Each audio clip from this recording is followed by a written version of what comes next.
नमस्कार दोस्तों, कैसे हैं आप। उम्मीद करता हूं कि आप लोग बहुत अच्छी तरह से अच्छे से होंगे और माँ दुर्गा की, माँ जगत जननी की कृपा आप सब पे बनी रहे। जैसे कि मैंने कहा था कि दुर्गा पाठ का प्रथम दिन से लेकर अंतिम दिवस तक पूरी 9 दिनों में जो हम लोग पाठ करते हैं उसके 1 बाय 1 करके हम अपलोड करेंगे वीडियो। तो उसी के तहत आज हम तीसरा वीडियो लेके आए हैं जो कि दुर्गा पाठ का तीसरा अध्याय है, वो हम आज अपलोड करेंगे। और जिन लोगों ने हमारा चैनल सब्सक्राइब नहीं किया है प्लीज़ सब्सक्राइब कर लीजिए, क्योंकि आप सबकी पसंद ही और आप लोगों के लिए जो भी हमने बनाया है, अगर आप लोगों को पसंद आता है तो प्लीज़ उसे शेयर करिए। और अगर आप लोग कुछ सुझाव देना चाहते हैं तो प्लीज़ हमारे वीडियो के कमेंट बॉक्स में कमेंट करिए, ताकि मैं हमारा जो वीडियो अपलोड कर रहे हैं उसमें कुछ इम्प्रूवमेंट कर सकूं। तो चलिए चलते हैं अगले पार्ट पे, दुर्गा पाठ का तीसरा अध्याय पे।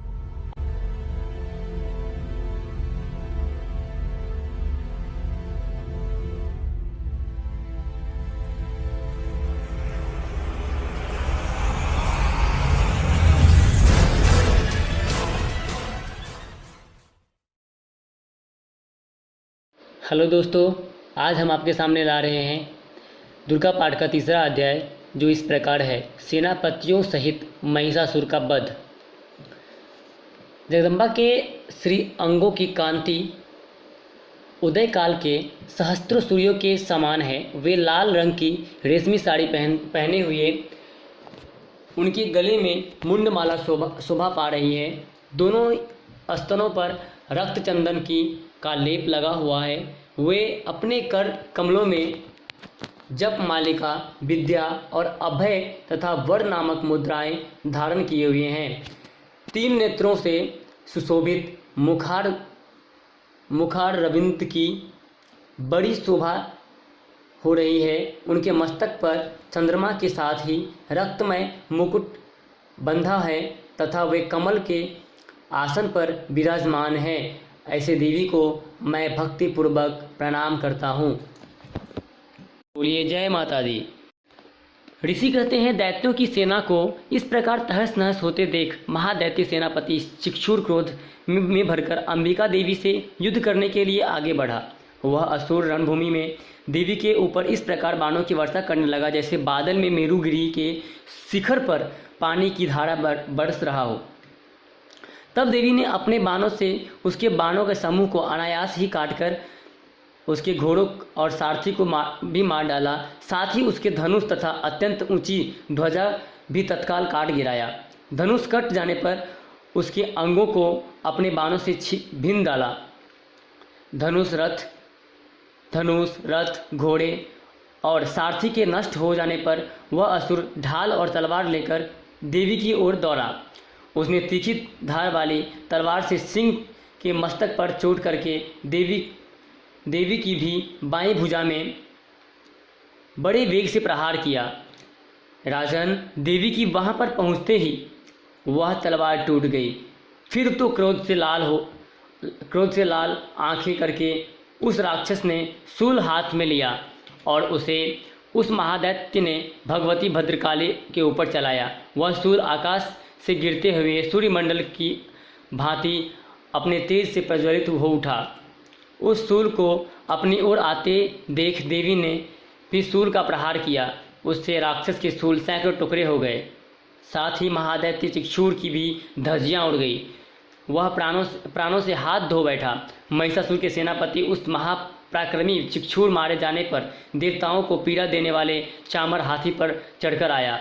उसने भी देवी के ऊपर शक्ति का प्रहार किया, किंतु जगदम्बा ने उसे अपने हुंकार से ही आहत एवं निष्प्रभ करके तत्काल पृथ्वी पर गिरा दिया। शक्ति टूटकर गिरी हुई देख चामर को बड़ा क्रोध हुआ। अब उसने शूल चलाया, किंतु देवी ने उसे भी अपने प्राणों द्वारा काट डाला। इतने में ही देवी का सिंह उछलकर हाथी के मस्तक पर चढ़ बैठा और उस दैत्य के हाथों खूब जोर से लगाकर बाह्य युद्ध करने लगा। वे दोनों लड़ते लड़ते हाथी से पृथ्वी पर आ गिरे। अत्यंत क्रोध में भरकर एक दूसरे पर बड़े भयंकर प्रहार करते हुए लड़ने लगे। तदनंतर सिंह बड़े वेग से आकाश की ओर उछला और उधर से गिरते समय उसने पंजों की मार से चामर का सिर धड़ से अलग कर दिया। इसी प्रकार उदग्र भी शिला और वृक्ष आदि की मार खाकर रणभूमि में देवी के हाथों मारा गया और कराल भी दांतों, मुक्कों, थप्पड़ों की चोट से धराशायी हो गया। क्रोध में भरी हुई देवी ने गदा की चोटों से उद्धत का कचूमर निकाल डाला। बिंदीपाल से वाष्पकाल को तथा बाणों से ताम्र और अंधका को मौत के घाट उतार दिया। तीनों नेत्रों वाली परमेश्वरी त्रिशूल से उग्रासई, उग्रवीर्य और महाहनु नामक दैत्यों को मार डाला। तलवार की चोट से विडाल के मस्तक को धड़ से काट गिराया। दुर्धर और दुर्मुख इन दोनों को भी बाणों से यमलोक भेज दिया। इस प्रकार अपने सेना का संहार करके देख महिषासुर ने भैंसों का रूप धारण करके देवी के गणों को त्रास देना आरंभ कर दिया। किन्हीं को थुथुन से मारकर, किन्हीं को ऊपर खूड़ों को प्रहार करके, किन्हीं को पूंछ से चोट पहुंचाकर, कुछ को सींगों से विदीर्ण करके, कुछ गणों को वेग से, किन्हीं को सिंह नाद से, कुछ को चक्कर देकर और कितनों को निःश्वास वायु के झोंके से धाराशायी कर दिया। इस प्रकार गणों की सेना को गिराकर वह असुर महादेवी के सिंह को मारने के लिए झपटा। इससे जगदम्बा को बड़ा क्रोध आया। उधर महापराक्रमी महिषासुर भी क्रोध में भरकर धरती को खुरों से खोदने लगा तथा अपने सींगों से ऊंचे ऊंचे पर्वतों को उठाकर फेंकने और गरजने लगा। उसके वेग से चक्कर देने के कारण पृथ्वी क्षुब्ध होकर फटने लगी। उसकी पूंछ से टकराकर समुद्र सब ओर से धरती को डुबोने लगा। हिलते हुए सींगों के आघात से उद्दीर्ण होकर बादलों के टुकड़े टुकड़े हो गए। उसके श्वास की प्रचंड वायु के वेग से उड़े हुए सैकड़ों पर्वत आकाश से गिरने लगे तथा इस प्रकार क्रोध में भरे हुए इस महादैत्य अपनी ओर आते देख चंडिका ने उसका वध करने के लिए महान क्रोध किया। उन्होंने पास फेंककर उस महान असुर को बांध लिया। उस महासंग्राम में बंध जाने पर उस भैंस के पास फेंककर उस महान असुरों को बांध लिया। इस महासंग्राम में बंध जाने पर उसने भैंसों का रूप त्याग दिया और तत्काल सिंह के रूप में वह प्रकट हो गया। उस अवस्था में जगदम्बा ज्यों ही उसका मस्तक काटने के लिए उद्यत हुई, त्यों ही वह खड्गधारी पुरुष के रूप में दिखाई देने लगा। तब देवी ने तुरंत ही बाणों की वर्षा करके ढाल और तलवार के साथ उस पुरुष को भी बिंद डाला। इतने में ही वह महान गजराज के रूप में परिणत हो गया तथा अपने सूंड से देवी के विशाल सिंह को खींचने और गर्जने लगा। खींचते समय देवी ने तलवार से उसकी सूंड काट डाली।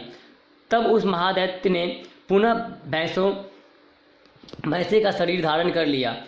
पहले की ही भांति चराचर प्राणियों सहित तीनों लोगों को व्याकुल करने लगा। तब क्रोध में भरी हुई जगन माता चंडिका बारंबार उद्दम मधु का पान करने और लाल आंखें करके हंसने लगी। उधर वह बल और पराक्रम के मद से उन्मत्त हुआ और राक्षस गरजने लगा।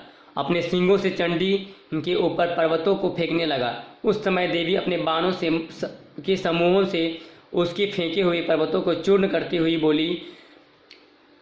बोलते समय उनका मुख मधु के मद से लाल हो रहा था।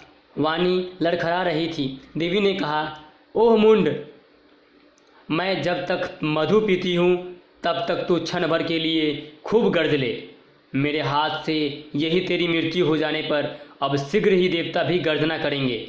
ऋषि कहते हैं, यूं ही कहकर देवी उछली और उस महादैत्य के ऊपर चढ़ गई। फिर अपने पैर से उसे दबाकर उन्होंने शूल से उसके कंठ में आघात किया। उनके पैर से दबा होने पर महिषासुर अपने मुख से दूसरे रूप में बाहर होने लगा। अभी आधे शरीर से ही वह बाहर निकलने पाया था कि देवी ने अपने प्रभाव से उसे रोक दिया और आधा निकला होने पर भी वह महादैत्य देवी से युद्ध करने लगा। तब देवी ने बहुत बड़ी तलवार से उसका मस्तक काट गिराया।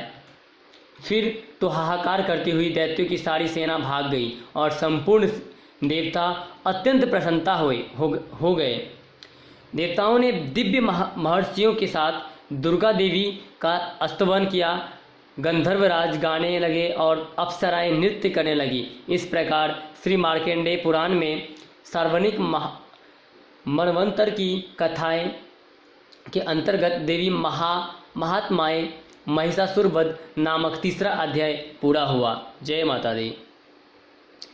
अगला और चौथा अध्याय आपको कल की वीडियो में आपके साथ में समक्ष प्रस्तुत करूंगा।